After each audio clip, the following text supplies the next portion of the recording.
రానున్న 2 రోజులు భారీ వర్షాలు కురుస్తాయని వాతావరణ కేంద్రం తెలిపింది. ఈ నెల 15 వరకు ఇదే పరిస్థితి ఉంటుందంటోంది. ఇవాళ వికారాబాద్, హైదరాబాద్, సంగారెడ్డి, మెదక్, కామారెడ్డి, నాగర్ కర్నూల్, వనపర్తి, గద్వాల, మహబూబ్ నగర్ జిల్లాల్లో వానలు కురుస్తాయంటూ ఆయా జిల్లాలకు ఎల్లో అలర్ట్ జారీ చేసింది. దక్షిణ ఒడిశా, ఉత్తరాంధ్ర సమీపంలో కొనసాగుతున్న ఉపరితల ఆవర్తనం దీని ప్రభావంతో తెలుగు రాష్ట్రాల్లో వానలు కురుస్తున్నాయి. ఇక 2 రోజుల పాటు ఉరుములు, మెరుపులు, ఈదురుగాలులతో కొన్ని వానలు కురుస్తాయని, దీనికి తోడు పిడుగులు పడతాయని వాతావరణ కేంద్రం హెచ్చరించింది.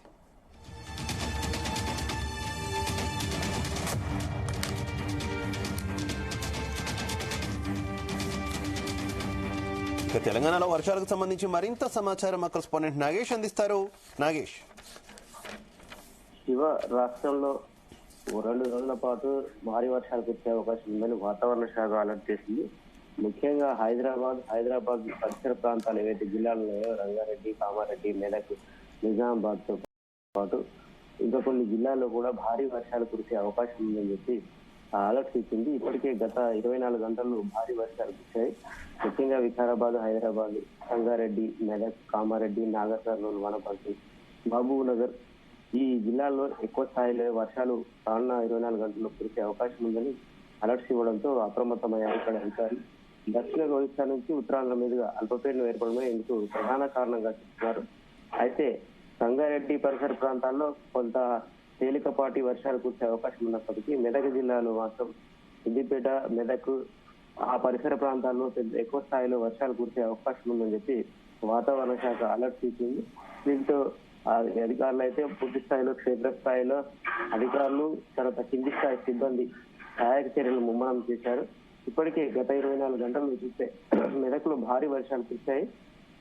మెదక్ తో పాటు ఏదైతే పరిసర ప్రాంతాలు కామారెడ్డి జిల్లాలో కూడా భారీ వర్షాలతో ఆయా ప్రాంతాల్లోని లోతట్టు ప్రాంతాలన్నీ జలమయమయ్యాయని చెప్పుకోవచ్చు.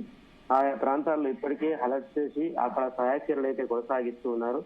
దీంతో ప్రజలు కొంత ఇబ్బంది పడుతున్నప్పటికీ ఎవరైతే ఆయా ప్రాంతాల ప్రజలు ఉంటారో వాళ్ళని సురక్షిత ప్రాంతాలకైతే తరలించారు. కానీ వచ్చే 24 గంటల నుంచి 48 గంటల పాటు మరిన్ని వర్షాలు కురిసే అవకాశం ఉందని చెప్పి అలర్ట్స్ రావడం కొంత ఆందోళన కలిగిస్తుంది. మరోవైపు ముఖ్యమంత్రి రేవంత్ రెడ్డి కూడా ఇప్పటికే ఈ విషయంలో రివ్యూ ఫండ్ నిర్వహించారు. అటు హైదరాబాద్ లోని అధికారులతో, అధికారులు కావచ్చు, ఇరిగేషన్ అధికారులు కావచ్చు, జిల్లాల అధికారులతో కూడా ఆయన ఫోన్ లో సమీక్షించారు. ఏ ప్రాంతాల్లో అయితే ఎక్కువ స్థాయిలో వర్షాలు ఉన్నాయో ఆ ప్రాంతాల ప్రజల్ని ముందస్తుగా అప్రమత్తం చేయాలి, సహాయక చర్యలు ఏ విధమైన ఇబ్బంది కలగకూడదని చెప్పి అలర్ట్ అయితే ఇచ్చారు. అయితే ఏ ప్రాంతాల్లో ఎక్కువగా వర్షాలు పడుతున్నాయో ముఖ్యంగా ఆ లోతట్టు ప్రాంతాల ప్రజలకు ముందస్తు అలర్ట్ ఇవ్వడమే కాదు, వారికి శాశ్వత పరిష్కారం చూపే విధంగా కూడా ప్రభుత్వం పూర్తి స్థాయిలో చర్యలు తీసుకుంటుందని చెప్పి హామీ ఇచ్చారు. ఎవరైతే ఈ వాగులు, వంకలు, చెరువుల పరిసర ప్రాంతాల్లో ఉంటారో వారు కంపల్సరీగా ఆయా ప్రాంతాల నుంచి వేరే ప్రాంతాలకు తరలి వెళ్ళాలి. వర్షాల సూచనలు ముందస్తుగా ఇచ్చే క్రమంలోనే అధికారులు వారిని అలర్ట్ చేయాలని ఇచ్చారు. ఇందుకోసం కొన్ని కాల్ సెంటర్లు, హెల్ప్ లైన్లు కూడా ఏర్పాటు చేశామని చెప్పారు. అయితే ఎవరు ఈ చేపలు పట్టే వాళ్ళు కావచ్చు, ఇతర నిత్యం వాళ్ళ జీవనాధారంగా బతికే వారు ఉంటారు చెరువులు, కుంటల ఆ ప్రాంతాల్లో, వారిని కూడా అప్రమత్తం చేయాలి. ఎందుకంటే చాలా మందికి సమాచారం తెలియకపోవచ్చు, సమాచారం అందుబాటులో లేక కూడా కొంతమంది వాగులు, వంకలు చిక్కుంటారు. నిన్న వికారాబాద్ జిల్లాలో అదే జరిగింది. సిమెంట్ ఫ్యాక్టరీకి సంబంధించిన కవర్లు తీసుకునే క్రమంలో అతను వాగులో కొట్టుకుపోయాడు. అలాంటి సందర్భంలో ఇబ్బందికర పరిస్థితి ఉంటుంది. ఆయా కుటుంబాలు రోడ్డులో పడతాయి. కాబట్టి ఇబ్బంది పడకుండా ఉండాలంటే ముందస్తు చర్యలు ఎంతో ముఖ్యం. గ్రామ స్థాయి నుంచి క్షేత్రస్థాయి వరకు పూర్తి స్థాయిలో ఈ అలర్ట్స్ అయితే ఉండాలి. ఆయా ప్రాంతాల ప్రజలకు ఇబ్బంది కలగకుండా చర్యలు చేపట్టాలని చెప్పి సూచించారు. మనం గత 24 గంటల్లో చూసుకుంటే ములుగు, కరీంనగర్, మెదక్, రంగారెడ్డి, సిద్దిపేట, యాదాద్రి, భువనగిరి, మెదక్ లోని పరిసర ప్రాంతాల్లో భారీ వర్షాలు కురిసినట్టుగా మనకు తెలుస్తుంది. ములుగు జిల్లాలో అత్యధికంగా మల్లంపల్లిలో 21.7 మిల్లీమీటర్ల వర్షం కురిసింది, సెంటీమీటర్ల వర్షం కురిసిందని చెప్తున్నారు. అయితే మెదక్ జిల్లాలోని ఆర్డీఓ కార్యాలయం పరిసర ప్రాంతాల్లో 19 సెంటీమీటర్ల వర్షం కురిసింది. అయితే వర్షపాతం ఎక్కువగా ఉన్న ప్రాంతాల్లో కొన్ని చోట్ల రోడ్లు ఇరుకు ఉండడంతో ఆయా ప్రాంతాల్లో వర్షపు నీరు అయితే రోడ్లు కూడా ఇరుక్కుపోవడం, దాంతో బైకులు, కార్లు ఆయా ప్రాంతాల్లో వరదలో కొట్టుకుపోయిన పరిస్థితి ఉంది. నిన్న రాజీపేటలో అదే జరిగింది, మెదక్ పరిసర ప్రాంతంలోని. అయితే సిద్దిపేట జిల్లా హుస్నాబాద్ లో నంగనూరులో ఈ పరిస్థితి అయితే మనకు కనిపిస్తుంది. మళ్ళా ఈ జనగాం జిల్లాలో హనుమకొండ, సిద్దిపేట ఈ ప్రాంతాల్లో వచ్చే 24 గంటల్లో కూడా ఎక్కువ పరిసర ప్రాంతాల్లో వర్షం కురిసే అవకాశం ఉందని చెప్పి అలర్ట్ ఇచ్చిన నేపథ్యంలో ఆయా ప్రాంతాల ప్రజలతో జిల్లా కలెక్టర్లు ఇప్పటికే ఎవరైతే కింది స్థాయి అధికారులు ఉన్నారో వారితో టెలికాన్ఫరెన్స్ కూడా నిర్వహించారు.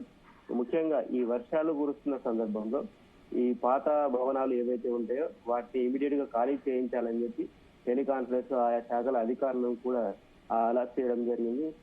ముఖ్యంగా రెసిడెన్షియల్ స్కూళ్లు, పాఠశాలలు, పురాతన భవనాలు ఏవైతే ఉంటాయో ఆయా భవనాలను ఇమీడియట్ గా విద్యార్థులు ఖాళీ చేయించాలి. గతంలో ఎదురైన పరిస్థితుల నేపథ్యంలో పాత గోడలు కూలిపోయే అవకాశం ఉంటుంది కాబట్టి ఆయా ప్రాంతాల విద్యార్థులను వేరే సురక్షిత ప్రాంతాలకు తరలించడమే కాకుండా వారికి తాత్కాలికమైన ఏర్పాట్లు చేయాలని చెప్పి సూచించారు. అయితే మరోవైపు పిడుగుపాటుకు ఆస్కారం ఉందంటూ కూడా వాతావరణ శాఖ హెచ్చరించినటువంటి పరిస్థితి కదా. ఏంటి పిడుగులకు సంబంధించి ఏమైనా అలర్ట్ మెసేజ్లు పంపే ప్రయత్నం ఏమైనా ప్రభుత్వం నుంచి ఉందా? అలాగే ఎలాంటి జాగ్రత్తలు తీసుకోవాలని చెప్పేసి సూచిస్తున్నారు ఈ పిడుగుపాటు నుంచి తప్పించుకొని? అంటే ఈ భారీ వర్షాల నేపథ్యంలో మెరుపులు, ఉరుములు, పిడుగులు పడే అవకాశం ఉంది కాబట్టి చిన్న చిన్న షెల్టర్లలో ఉండేవారు, గుడిసెలు, పాత భవనాల్లో ఉండేవారికి ఆయా ప్రాంతాల ప్రజలకైతే అలర్ట్స్ అయితే ఇచ్చారు. ముఖ్యంగా మారుమూల ప్రాంతాల్లో కొంత సమాచారం లోపం ఉంటుంది కాబట్టి వారికి చాటింపు వేయించడం ద్వారా వారి సమాచారం ఇస్తున్నారు ప్రజలకు. ఆయా ప్రాంతాల ప్రజలు సమాచారం తెలుసుకునే విధంగా గ్రామాల్లోని కార్యదర్శులు కావచ్చు, ఇతర గ్రామ సిబ్బంది ఇప్పటికే ప్రజలతో సమాచారం అయితే సమన్వయం చేసుకుంటున్నారు. మీ పిడుగుపాటు కావచ్చు, మెరుపులు కురుస్తున్న సమయంలో అలర్ట్ గా లేకపోతే చెట్ల కింద ఉండడం, అలాంటి సందర్భంలో చాలా మంది ప్రాణాలు కోల్పోతూ ఉంటారు కాబట్టి వారిని ముందస్తుగా అప్రమత్తం చేయాలి. గొర్రెల కాపర్లు కావచ్చు, ఎవరైతే వర్షం సమయంలో బయటకు వెళ్ళిన వారు అలర్ట్ గా ఉండకపోతే కొంత ఇబ్బందికర పరిస్థితులు ఎదురవుతాయని చెప్పి ఇప్పటికే ఆయా ప్రజలను అయితే అప్రమత్తం చేసిన పరిస్థితి ఉంది. ముఖ్యంగా జిల్లాల్లో పరిస్థితి కలెక్టర్లు ఎప్పటికప్పుడు సమీక్షిస్తున్నప్పటికీ ఆయా శాఖల అధికారుల సమన్వయం అనేది చాలా ముఖ్యం. ఇరిగేషన్, వ్యవసాయ శాఖ, తర్వాత నీటిపారుదల శాఖ, తర్వాత ఎవరైతే మత్స్య సహకార సంఘాలకు పనిచేసే అధికారులు ఉంటారో వారు సమన్వయంతో పనిచేయాల్సిన అవసరం ఉంది. వారు ఏ శాఖల సమన్వయం లోపం ఉంటే మాత్రం కొంత ప్రజలకు ఇబ్బందికర పరిస్థితులు అయితే ఎదురవుతాయి. ఈ నేపథ్యంలో జిల్లాల అధికారులు పరిస్థితులు ఎప్పటికప్పుడు సమీక్షిస్తున్నారు. క్షేత్రస్థాయి పరిస్థితి ఏవైతే పర్యటనలు చేస్తూ ఆయా పరిసర ప్రాంతాల్లో లోతట్టు ప్రాంతాలు, తర్వాత చెరువులు, కుంటల పరిస్థితి ఏ విధంగా ఉందనేది సమీక్షిస్తున్నారు. మరోవైపు ఇటు ఏవైతే పరిసర జిల్లాల నుంచి ఎగువన కురిసే ప్రాంతాల నుంచి వర్షాలు కురిస్తే ఇటు దిగువన ఉండే ప్రాంతాలకు వరద వచ్చి చేరుతుంది కాబట్టి ముఖ్యంగా ఇటు సంగారెడ్డి, మెదక్, సిద్దిపేట జిల్లాలు చూసుకుంటే ఎగువన కామారెడ్డి నుంచి వస్తుంది వరద, అటు కర్ణాటక నుంచి కూడా వరదలు వస్తూ ఉంటాయి. ఈ నేపథ్యంలో ఆయా ప్రాంతాల ప్రజలు అలర్ట్ గా ఉండాలని చూస్తున్నారు.